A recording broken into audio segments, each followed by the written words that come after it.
ვიდრე დავიწყებთ ჩვენი დღესასწრებით გათვალისწინებული საკითხების განხილვას, გადაწყვეტილებების მიღებას, მინდა რამდენიმე მნიშვნელოვან თემას შევეხო.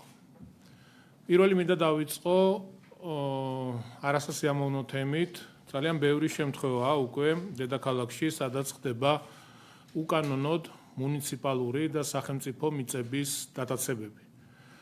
რაც კატეგორიულად მიუღებელია და ჩვენ ამას არავითარ შემთხვევაში არ დაუშვით. ამან უკვე მიიღო სისტემატიური ხასიათი და ძალიან ბევრი შემთხვევა გვაქვს ასეთი.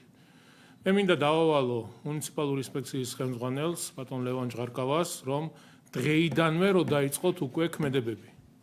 მე ვიცი, რომ რამდენიმე კონკრეტულ ლოკაციაზე თქვენ გაფრთხილებებიც გაქვთ მიცემული, რომ ის პატარა შენობა ნაგებობები, რომელსაც ისინი აშენებენ, მიმართული გაქვთ, რომ მათვე მოახდინონ დემონტაჟი. თუ ეს არ განხორციელდება, შეგიძლიათ მიხვიდეთ და თქვენვე გავუკეთოთ ამ ყველაფერს დემონტაჟი. კატეგორიულად მიუღებელია ეს უკანონო სახელმწიფო და მუნიციპალური საკუთრება, ქონება, ეს არც ჩემია, არც თქვენი, ეს არის სახელმწიფოსი და არავის არ უნდა მივცეთ იმის უფლება და შესაძლებლობა, რომ ეს ყველაფერი მიიტაცოს.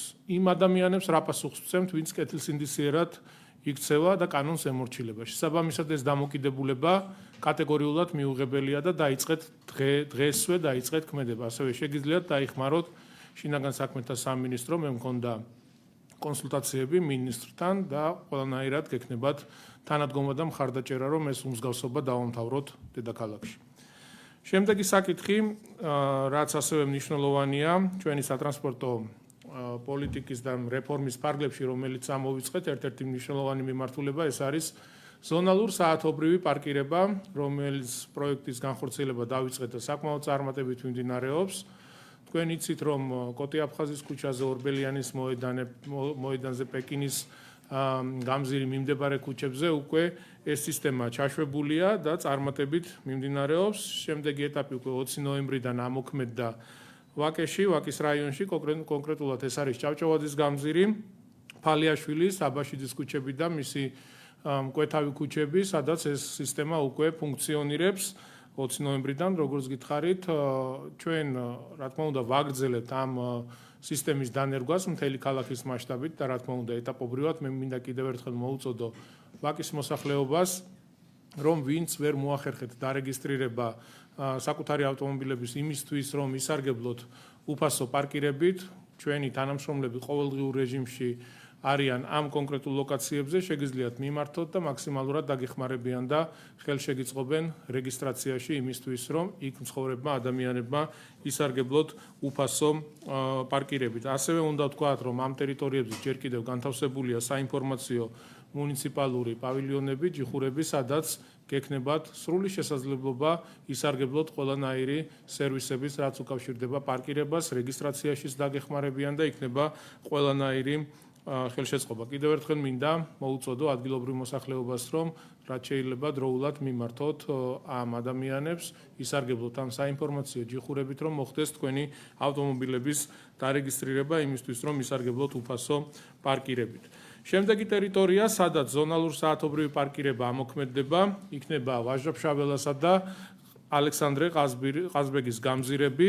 პრინციპი და წესები იქნება იგივე, ადგილობრივი მოსახლეობამ უნდა მოახდინოს თავიანთი ავტომობილების რეგისტრაცია და მათთვის, რა თქმა უნდა, პარკირება იქნება უფასო. სხვა სტუმრებისთვის, მომსვლელი ადამიანებისთვის პირველი 15 წუთი არის უფასო, ხოლო შემდეგ უკვე ჩაირთვება ღირებულება.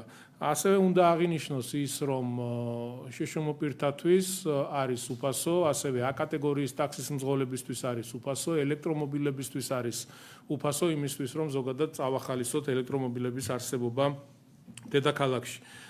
ეს პროცესი საბურთალოს რაიონში კონკრეტულად ამ გამზირებზე დაიწყება მას შემდეგ, რაც მუნიციპალური პავილიონები მოიხსნება ვაკის რაიონში. ჩვენ დამატებით ინფორმაციას მომდევნო მთავრობის ცნობებზე აუცილებლად მოგაწვით და გეწყვით ზუსტ თარიღებს თუ როდიდან ამოქმედდება ვაჟა-ფშაველასა და ალექსანდრე ყაზბეგის გამზირზე და მიმდებარე ქუჩებზე და ასევე გექნებათ სრული ინფორმაცია, როდიდან იქნება შესაძლებელი რეგისტრაცია და ასე ვთქვათ, სხვა სერვისების მიღება. რა თქმა უნდა, მანდაც მოვახდენთ ამ ჯიხურების განთავსებას, მას შემდეგ, რაც ვაკის რაიონში დავამთავრებთ ზოგადად ამ პროექტის განხორციელებას. ან დამატებით ინფორმაციას მომდევნო მთავრობის ცნობებზე აუცილებლად მიიღებთ. აუცილებლად უნდა შევეხო ასევე მუნიციპალიტეტის 2021 წლის ბიუჯეტის საკითხსაც, რატომღაც ყოველი წლის ბოლოს მიზანმიმართულად ხდება ოპონენტების მხრიდან ცდილობა, რომ ახალი ბიუჯეტის წარდგენა საკრებულოში წარმოაჩინონ ისე, რომ თითქოს დავიღუპეთ, მუნიციპალიტეტის ბიუჯეტი მცირდება და ასე შემდეგ, ასე შემდეგ. მე გუშინაც გავაკეთე განმარტებები და კიდევ ერთხელ ვიმეორებ, რომ ეს თანხა, რომელიც გაიგზავნა 840 მილიონი ლარი ბიუჯეტის სახით, ეს არის პირველადი ბიუჯეტი და გუშინაც გაკეთდა განმარტებები გუშინწინა, თუმცა კიდევ ერთხელ მინდა აუხსნა საზოგადოებას, რომ ეს არის პირველადი ბიუჯეტი და რა თქმა უნდა, ჩვენ ყოველ წელს ცენტრალური ხელისუფლების მხრიდან გვაქვს მხარდაჭერა, თანადგომა, იმიტომ რომ ყველას კარგად გვესმის, რომ მხოლოდ მუნიციპალიტეტის შემოსავლებით ვერ გავწვდებით იმ მნიშვნელოვანი პროექტები, რომელიც არსებობს და იმ პრობლემების და გამოწვევების უპასუხოდ მუნიციპალიტეტის ბიუჯეტით, ამიტომ გვჭირდება ხოლმე ცენტრალური ხელისუფლებიდან მხარდაჭერა და თანადგომა და მე დარწმუნებული ვარ იმაში, რომ წლევანდელი ბიუჯეტი ამ პირველადთან შედარებით იქნება განსხვავებული, იქნება უფრო მეტი და ჩვენ შეგვეძლება უფრო მეტი პროექტის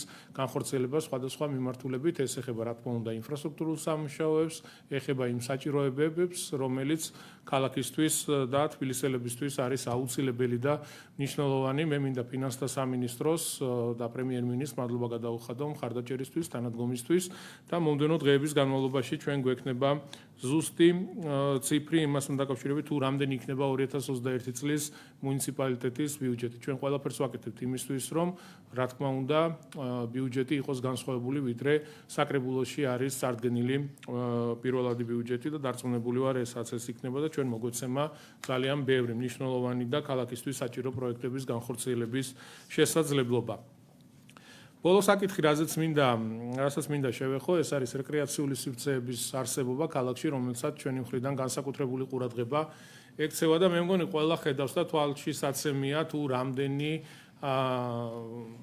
სკვერის პროექტი განხორციელდა, რამდენი პარკის რეაბილიტაცია განხორციელდა, ეს არის გზაგამყოფები, სადაც კი შესაძლებლობა გვეძლევა, ყველგან ვამწვანებთ ყველაფერს, იმიტომ რომ მართლაც მე მგონი ყველა თანხმდებით, რომ ყველაზე მეტად დღეს, რაც ჩვენ ქალაქს ჭირდება, ეს არის არსებული ეკოლოგიური მდგომარეობის გამოსწორება, რადგან ყველაფერი, რაც კი უკავშირდება ეკოლოგიას, ჰაერის დაბინძურებას, ეს ყველაფერი პირდაპირ აისახება თითოეულ ჩვენგანზე.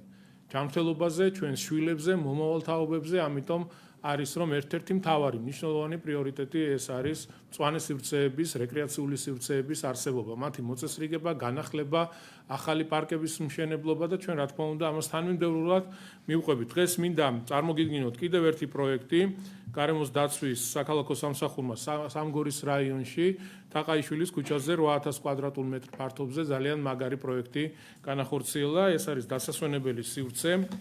ეს იყო ამ მდგომარეობაში იყო, სანამ რეაბილიტაცია ჩატარდებოდა. ირგვლივ ძალიან ბევრი ადამიანი ცხოვრობს და ძალიან დიდი იყო მოთხოვნა, რომ ამის რეაბილიტაცია განხორციელებულიყო. ასე გამოიყურებოდა ეს პარკი მანამდე, სანამ რეაბილიტაცია ჩატარდებოდა და რეაბილიტაციის შემდეგ გვაქვს განახლებული, მოწესრიგებული ყველანაირად. ეს არის არსებული. დღეს ასე გამოიყურება. რა თქმა უნდა, ამ პროექტის ფარგლებში ყველაფერი გაკეთდა, როგორც ჭირდება ზოგადად თანამედროვე სკვერებს, პარკებს, გაკეთდა სარბენი ველობილიკები, ასევე არის ბავშვებისთვის შესაბამისი ინფრასტრუქტურა, ატრაქციონები, სათამაშოები.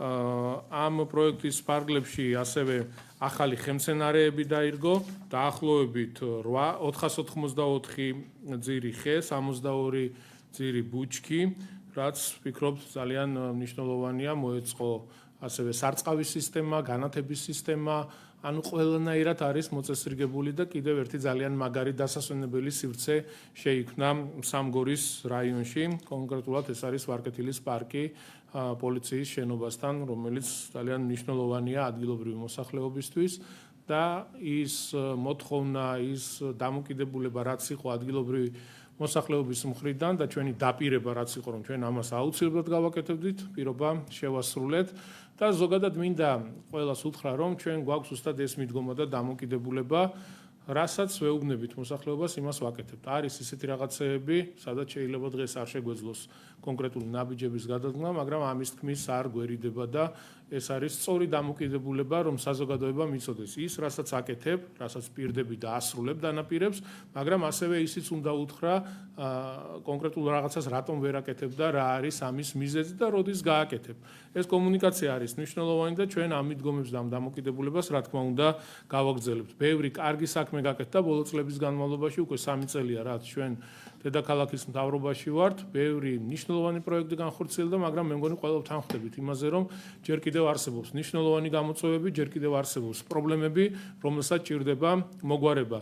გუნდს, რომელსაც ჩვენ წარმოვადგენთ დედაქალაქის მთავრობის სახით, აქვს ძალიან დიდი ენთუზიაზმი და მობილიზებულია მაქსიმალურად, რომ ამ გამოწვევებს და ამ პრობლემებს ღირსეულად უპასუხოს მომდევნო თვეების, მომდევნო კვირების, მომდევნო წლების განმავლობაში. ერთად უნდა შევეჭიდოთ ამ პრობლემებს და ის დამოკიდებულება საზოგადოების მხრიდან, რასაც ჩვენ გვგრძნობთ ყოველდღიურად, რასაც ჩვენ გვგრძნობთ მხარდამჭერას, რა თქმა უნდა, ეს არის დამატებითი სტიმული თითოეული ჩვენი თანამშრომლისთვის და გვპირდებით, რომ ყველაფერს გავაკეთებთ მართლა იმისთვის, რომ ქალაქი იყოს ყველაზე ლამაზი, მოწესრიგებული, გამწვანებული, გამართული ინფრასტრუქტურით, განახლებული ტრანსპორტით და ყველა იმ საჭიროებით, რაც სჭირდება თბილისს და თბილისელებს. ახლა შეგვიძლია გადავიდეთ დღის წესრიგით გათვალისწინებულ საკითხებზე.